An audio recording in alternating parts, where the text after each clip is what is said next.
Hello friends, welcome to my channel TJ Dialect. I am Tanushi Jain and today we are going to study about feature subset selection. So let's start our topic.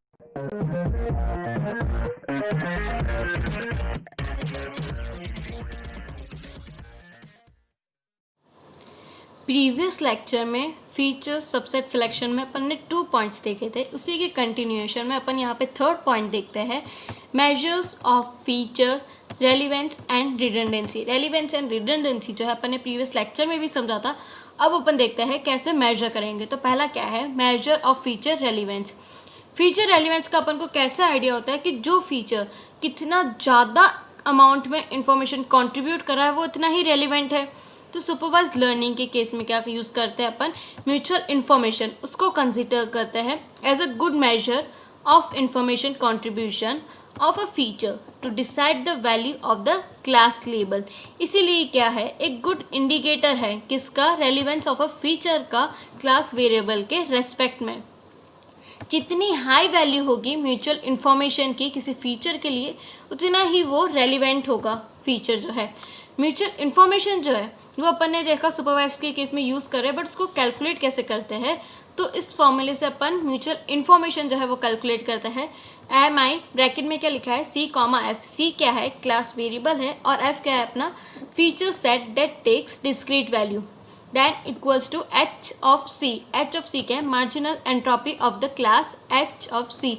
इस फॉर्मूले से calculate होगी। यहाँ पे ये जो के है वो है अपना number of classes, then plus h of f क्या है, marginal entropy of the feature x। इसको कैसे कैलकुलेट करते हैं, 1 इस फॉर्मूले से माइनस h ब्रैकेट में क्या है, c कॉमा f। अब अपन ने सुपरवाइज्ड के केस में क्या करा, अपन म्यूचुअल इन्फॉर्मेशन काम में ले रहे हैं, लेकिन अनसुपरवाइज्ड में क्या करेंगे, क्योंकि वहाँ पे तो कोई क्लास वेरिएबल नहीं होता है, तो अपन वहाँ पे feature to class mutual information जो है वो यूज़ नहीं कर सकते हैं इन्फॉर्मेशन कंट्रीब्यूशन मेजर करने के लिए किसी भी फीचर की। तो अनसुपरवाइज्ड लर्निंग में अपन क्या करते हैं, एंट्रोपी जो होती है सेट ऑफ फीचर्स की without one feature at a time is calculated for all the features. फिर अपन क्या करते हैं, वो जितने भी फीचर्स हैं ना उनको रैंक करते हैं डिसेंडिंग ऑर्डर में इंफॉर्मेशन गेन के बेसिस पे फ्रॉम अ फीचर। और फिर जो टॉप बीटा परसेंटेज, बीटा का साइन है ये, वो जो होता है ना उसको अपन सेलेक्ट कर लेते हैं as a relevant feature. Value कैसे होती है इसकी, is a design parameter of the algorithm. Now the entropy of a feature F, जो फीचर एफ है उसकी एंट्रोपी अपन कैसे कैलकुलेट करेंगे, शैनन्स फार्मूला जो है उसका यूज़ करके। शैनन फार्मूला जो है वो ये होता है, इसमें जो सिग्मा एक्स है ना वो क्या होता है, वो सिर्फ यूज़ अपन कब करते हैं, अगर फीचर जो है ना वो डिस्क्रीट वैल्यूज़ लेते हैं। अगर कंटिन्यूस फीचर्स है तो उसको अपन रिप्लेस करेंगे discretization performed first to estimate probabilities P F equals to X. Now next क्या है, मेजर ऑफ फीचर रिडंडेंसी। अपन ने रेलिवेंस जो है वो मेजर कर लिया, अब अपन रिडंडेंसी जो है उसको कैसे मेजर करेंगे। तो रिडंडेंसी क्या होता है, फीचर रिडंडेंसी अपन ने पढ़ा था, जब मल्टीपल फीचर्स जो है ना वो सिमिलर टाइप की इंफॉर्मेशन कंट्रीब्यूट कर रहे हैं। There are multiple measures of similarity of information contribution. कौन कौन से, correlation based measure, distance based measure, and last is other coefficient based measure. तो पहला क्या आता है, कोरिलेशन बेस्ड सिमिलैरिटी मेजर। इसमें क्या होता है, कोरिलेशन क्या होता है, एक ऐसा मेजर है लीनियर डिपेंडेंसी का जिसमें 2 रैंडम वेरिएबल्स जो होते हैं। Pearson's product moment correlation coefficient is one of the most popular and accepted measure of correlation between 2 random variable. किसी 2 रैंडम फीचर वेरिएबल f1 और f2 जो है उसके केस में उसको पियर्सन कोरिलेशन कोएफिशिएंट ने कैसे डिफाइन करा है, इस वे में ये फॉर्मूला अप्लाई हुआ है। और कोवेरिएंस कैसे होगा f1 और f2 का, this through this, then variance of f1 जो है वो ऐसे कैलकुलेट होगा, देन वेरिएंस ऑफ f2 है वो ऐसे निकलेगा। कोरिलेशन की जो वैल्यू होती है ना उसकी रेंज होती है +1 से -1 के बीच में। अगर किसी कोरिलेशन की वैल्यू +1 या -1 है तो क्या इंडिकेट करता है कि 2 फीचर्स जो है उनके बीच में क्या है, परफेक्ट लीनियर रिलेशनशिप है। लेकिन अगर कोरिलेशन की वैल्यू जो है वो 0 है तो इसका मतलब क्या होता है कि फीचर्स जो है ना उनके बीच में लीनियर रिलेशनशिप नहीं है। जनरली क्या होता है, for all feature selection problem a threshold value is adopted to decide whether two features have adequate similarity और नॉट। सेकेंड क्या है, distance based similarity measure. Most common distance measure कौन सा होता है, यूक्लिडियन डिस्टेंस, जिसमें अपन दो फीचर्स जो है f1 और f2 उसको कैसे कैलकुलेट करेंगे, इसके थ्रू। f1 और f2 क्या है, फीचर्स है किसी n डायमेंशनल डेटा सेट के। अपन एक एग्जांपल देखते हैं, दो फीचर्स है एप्टीट्यूड f1 और कम्युनिकेशन f2, तो उसका यूक्लिडियन डिस्टेंस जो है वो कैलकुलेट करते हैं। तो ये अपन ने एक लिया aptitude f1 and then communication लिया है मैंने f2, तो f1 माइनस f2 सबसे पहले कैलकुलेट करा, देन उसका होल स्क्वायर, तो 81.75 आया। मोर जनरलाइज्ड फॉर्म क्या है यूक्लिडियन डिस्टेंस का, मिन्कोव्स्की डिस्टेंस, जिसको अपन मेजर करते हैं ऐसे। मिन्कोव्स्की डिस्टेंस जो है ये क्या लेता है, takes a form of Euclidean distance, और इसको क्या बोलते हैं L2 नॉर्म, जहाँ पे R जो है वो कितना है 2। अगर R 1 है ना तो ये कौन सी फॉर्म लेता है, मनहट्टन डिस्टेंस, जिसको अपन L1 नॉर्म बोलते हैं, जो कि ये है ये formula. A specific example of Manhattan distance used more frequently to calculate the distance between binary vectors is the Hamming distance. Hamming distance देखिए अपन एक एग्जांपल लेते हैं, यहाँ पे मैंने एक वेक्टर लिया है और यहाँ पे मैंने तो इन दो वेक्टर्स की वैल्यू जो हैमिंग डिस्टेंस है वो 3 आया। लेकिन 3 कैसे आया, हैमिंग डिस्टेंस में क्या हुआ है, ये पहला वेक्टर है अपना एंड ये दूसरा है अपना, दोनों की वैल्यूज है। तो जहाँ जहाँ पे वैल्यू कॉमन नहीं है ना अपन ने उनको काउंट करा है। जैसे यहाँ पे देखिए 0 1 है, 1 0, दोनों के जो बीच में जहाँ वैल्यू कम नहीं है यहाँ पे सेम है 1 1 0 0। तो ये कैसे आया, हैमिंग डिस्टेंस जो आया अपना 3 आया।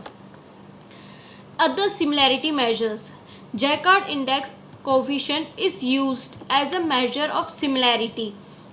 ये जो है ना जैकार्ड इंडेक्स, इसको अपन यूज़ करते हैं as a measure of similarity between two features. Jaccard distance जो है वो कैसे निकालते हैं अपन, और होता क्या है, जैकार्ड डिस्टेंस होता है a measure of dissimilarity between two features is complementary of Jaccard index.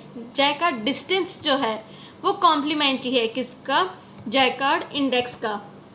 देखिए यहाँ पे जैकार्ड इंडेक्स कैसे निकालेंगे, इस फॉर्मूले के थ्रू, और जैकार्ड डिस्टेंस जो है वो मैंने क्या लिखा है 1 माइनस जे, जे क्या है अपना ये, इसलिए इसको बोला है कॉम्प्लीमेंट्री किसका, जैकार्ड इंडेक्स का।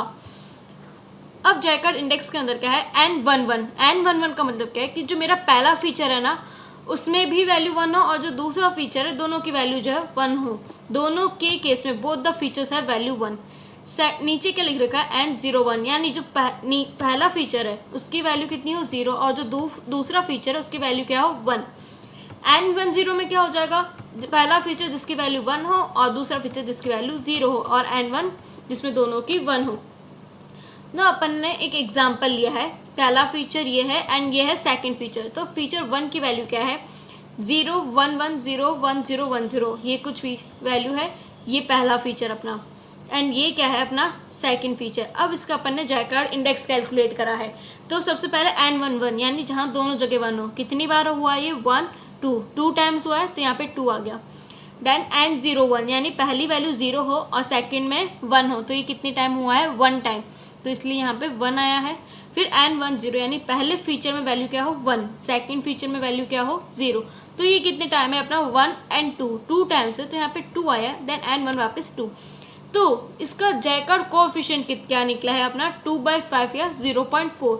और जैकार्ड डिस्टेंस कैसे कैलकुलेट करते हैं अपन 1 माइनस जे, तो 1 माइनस जे कितना आया 0.4, तो 1 माइनस जे कितना आया अपना 0.6, या ये हुआ अपना Jaccard index and Jaccard distance.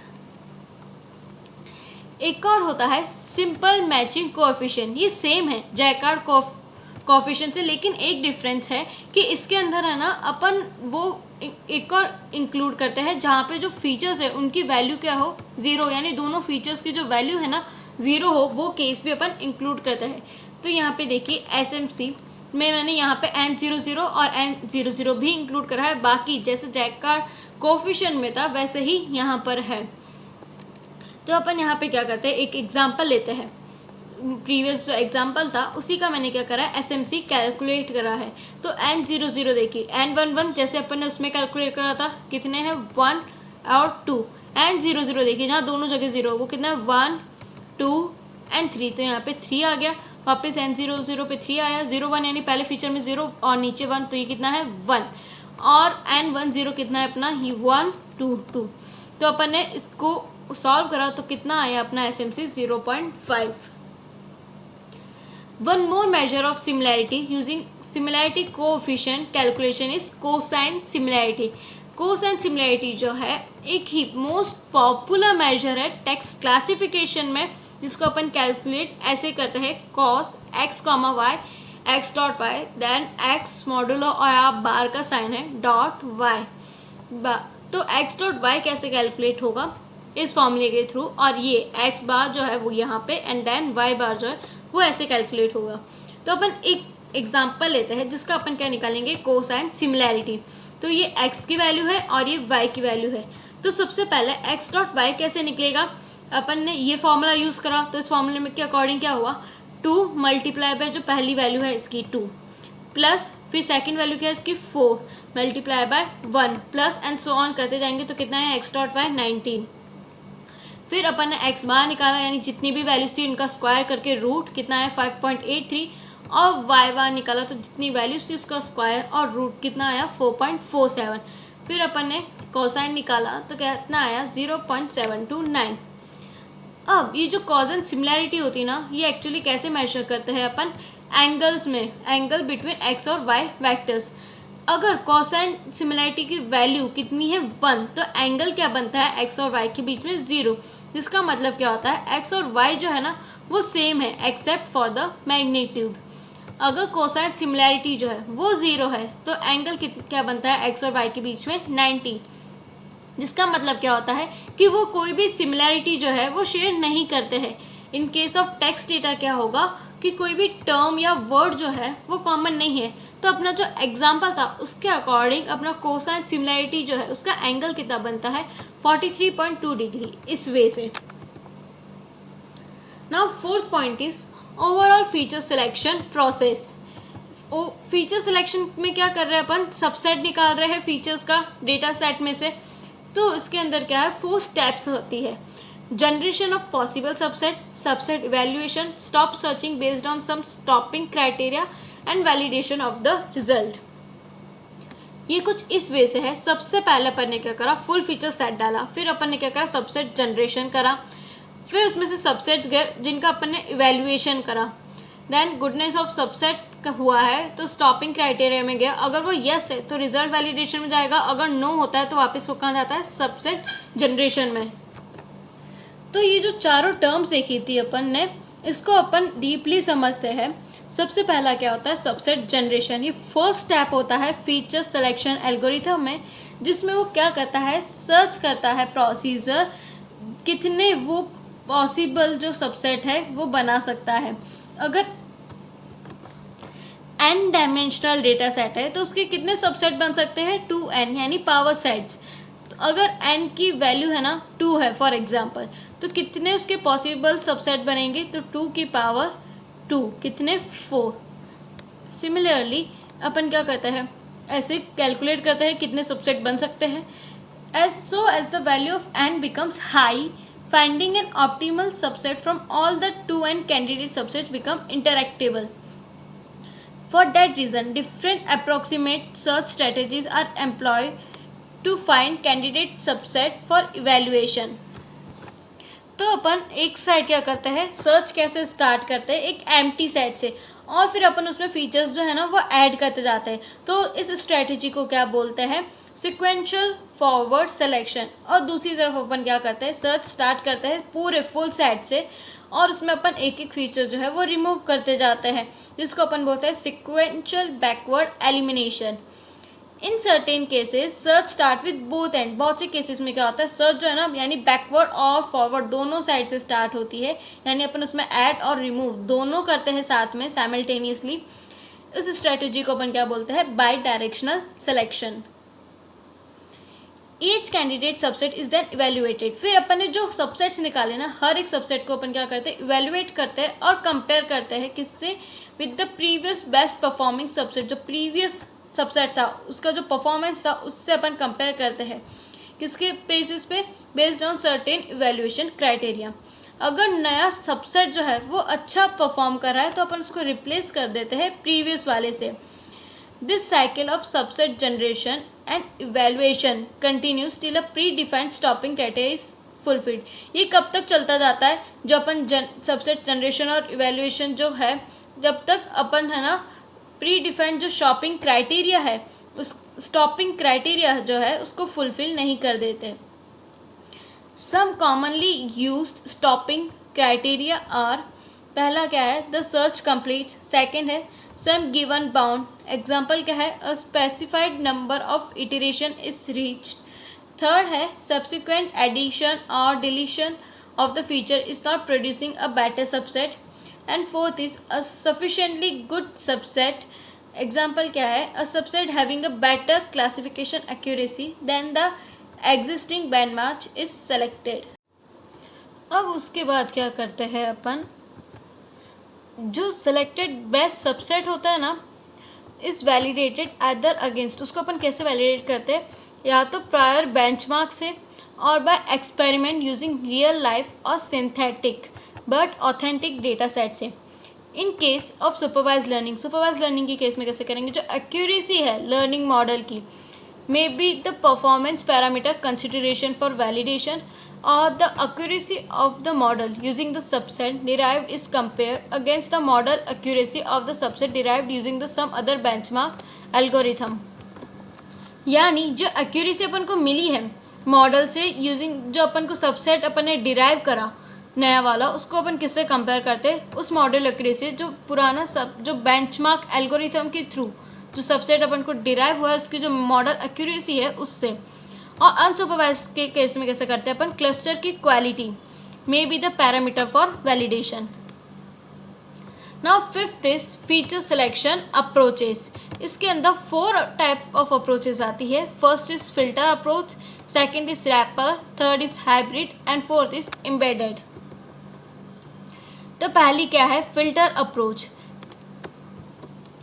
Filter approach में क्या होता है, जो फीचर सबसेट इज सिलेक्टेड, जो फीचर सबसेट है वो कैसे अपन सेलेक्ट करते हैं, based on statical measures done to assess the merit of the features from the data perspective. इसमें कोई लर्निंग एल्गोरिथम जो है वो एम्प्लॉयड नहीं होती है to evaluate the goodness of the feature selected. Some of the common statistical tests conducted on the features as a part of filter approach। कुछ common statistical test जो है ना वो अपन करते हैं फीचर्स पे as a part of filter approach. Are Pearson's correlation, information gain, feature score, analysis of the variance ANOVA या ची स्क्वायर एक्सेट्रा, ऐसे कुछ जो है वो अपन एज अ फिल्टर अप्रोच जो है वो करते हैं। तो यहाँ पे क्या हुआ, सबसे पहले फुल फीचर सेट करा अपन ने, उसमें से बेस्ट सबसेट लिया, फिर अपन ने क्या करा, optimal feature subset, then learning algorithm, और फिर लास्ट में क्या है अपन ने परफॉर्मेंस करा है। नेक्स्ट क्या है, रैपर अप्रोच। इसमें आइडेंटिफिकेशन कैसे होता है बेस्ट फीचर सबसेट का, इंडक्शन एल्गोरिथम से एज अ ब्लैक बॉक्स।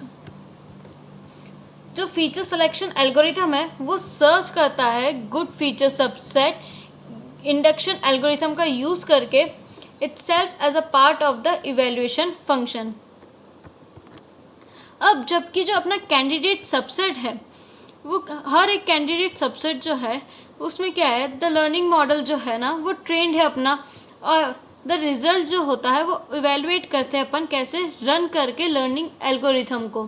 तो रैपर अप्रोच जो है is computationally very expensive, however the performance is generally superior compared to filter approach। यानी फिल्टर अप्रोच के कंपैरिजन में रैपर अप्रोच की परफॉर्मेंस जो है वो ज़्यादा अच्छी है। तो यहाँ पे देखिए ब्लैक बॉक्स होता है एक, फिर क्या हुआ, फुल फीचर सेट डाला अपन ने, इसके अंदर क्या हो रहा है, सेलेक्टिंग द बेस्ट सबसेट। ये पूरे बॉक्स के अंदर क्या हो रहा है, अपन एक बेस्ट सबसेट जो है ना वो सेलेक्ट कर रहे हैं। कैसे जनरेट करते हैं, एक सबसेट फीचर सबसेट, उस पर लर्निंग एल्गोरिथम करते हैं, और ऑप्टिमल फीचर सबसेट्स, देन वो अगर वापस पास होता है, अगर वो अच्छा नहीं है तो, और अदरवाइज क्या हो रहा है फिर वो परफॉर्मेंस के लिए अपन दे रहे हैं। Next is hybrid approach. ये क्या होता है, ये एडवांटेज लेता है बोथ फिल्टर और रैपर अप्रोच की। A typical hybrid algorithm makes use of both the statistical test, यानी वो फिल्टर की ले रहा है तो वो क्या काम में ले रहा है, स्टैटिस्टिकल टेस्ट जो है उसको भी यूज़ कर रहा है। In filter approach to decide the best subset जो है उसको डिसाइड करने के लिए उसने स्टैटिस्टिकल टेस्ट लिया है for given cardinality and a learning algorithm to select the final best subset among the best subsets across different cardinalities. Last is embedded approach. ये quite similar है wrapper approach के, as it also use an inductive algorithm, क्योंकि ये भी क्या काम में लेता है, inductive। wrapper approach जो है वो भी क्या काम में ले रहा था, inductive, इवेल्युएट करने के लिए जनरेटेड फीचर सबसेट जो है। और डिफरेंस क्या है इसमें कि it performs feature selection and classification simultaneously. जो फीचर सिलेक्शन है और क्लासिफिकेशन है वो काम जो है ना इसमें एक साथ होता है, जबकि उसमें एक साथ नहीं होता था। Thank you friends. इस कंसेप्ट के रिगार्डिंग अगर कोई भी डाउट है तो कमेंट में मेंशन करें। वीडियो अच्छा लगा तो लाइक करें, शेयर करें और सब्सक्राइब करें मेरे चैनल को। Thank you.